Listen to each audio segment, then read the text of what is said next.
Hello everyone! I recently watched a video called Can We Live Without the Government, which was made by Anarchyball.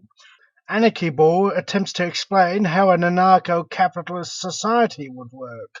I did not find his video convincing at all. In fact, I found the arguments in his video quite idiotic. aka extortion, imprisoning people like animals, and force, how can we correct undesirable behavior? Well, I'm here to answer that question for you.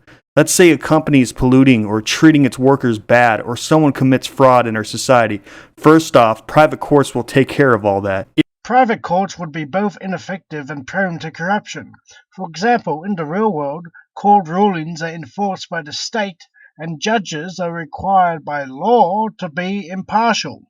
In an ANCAP society, the court rulings will not be enforced, and those so-called private judges will be able to be as biased and corrupt as they like. If you want to know how private courts will function, check out this video that will go into better detail than I ever could. It's called The Machinery of Freedom, an illustrated guide. You can find it on YouTube. That video was laughable. For example, the narrator describes a hypothetical situation where an individual steals a television from another individual. The victim of the theft calls up his incorruptible rights enforcement agency in order to retrieve his television. So the victim's rights enforcement agency calls up the thief and threatens to send tough guys over to his house to retrieve the TV. The thief denies stealing the TV and claims that his rights enforcement agency will defend his right to the television. So now two rights enforcement agencies are in conflict with each other. So what is the solution? They go to a so-called private judge who apparently has a reputation for fairness to decide who gets the TV. What happens if one of the parties refuses to accept the judge's ruling? Nothing. The private court has no way to enforce its ruling. Keeping that in mind, what keeps these right enforcement agencies in check? They have free rein to murder, steal, and threaten anyone they please. What a joke of a society that is. Now, what's kind of interesting is the people will regulate the market themselves by voting with their wallets, and a lot of these problems will be cleared up automatically without private courts, although private courts will always be there if needed. Drivel, just look at the healthcare options for the poor in Britain before the National Health Service was introduced. Sure, the rich and middle class had the option to choose which private health provider to go to. The poor, however, did not, with many of them dying from treatable diseases. Let's say a business is engaged in pollution and abuses its workers, or some bad behavior like that. In an anarcho-capitalist society, this violation of earth and human rights would be expressed in reviews and all over the media, and therefore people would not do business with them, and that company would fail, and its policies and its violent acts against humanity will cease to. What happens if one of these human rights abusers owned a media empire as well? He would order his writers and journalists to paint him and his company in a favorable light. Think what he would do to his competition or those who opposed him. He would use his papers to smear them and claim that they were human rights abusers. The media would be absolutely rotten in your society, far more rotten than it is now.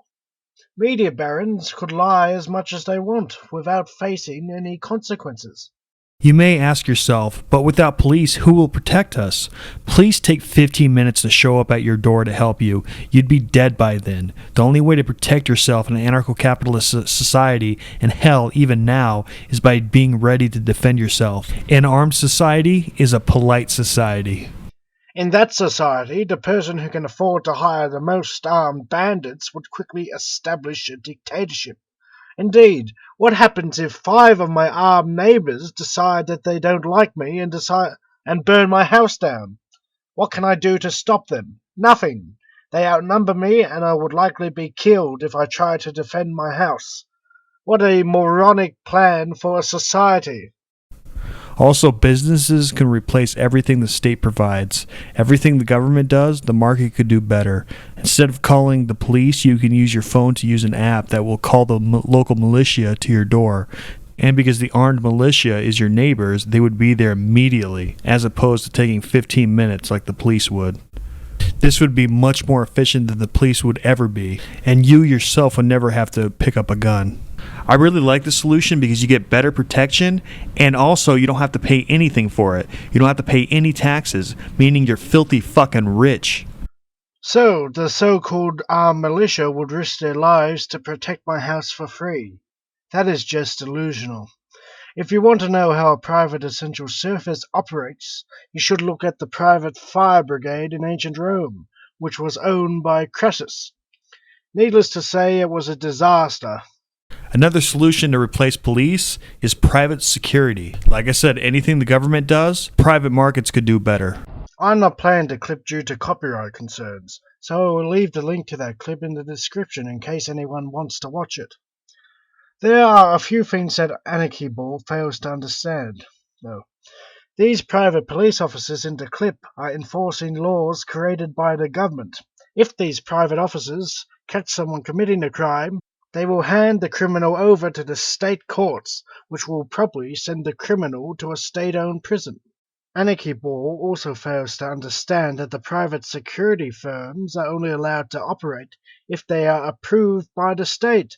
In an ANCAP society, a private police force would be able to run amok.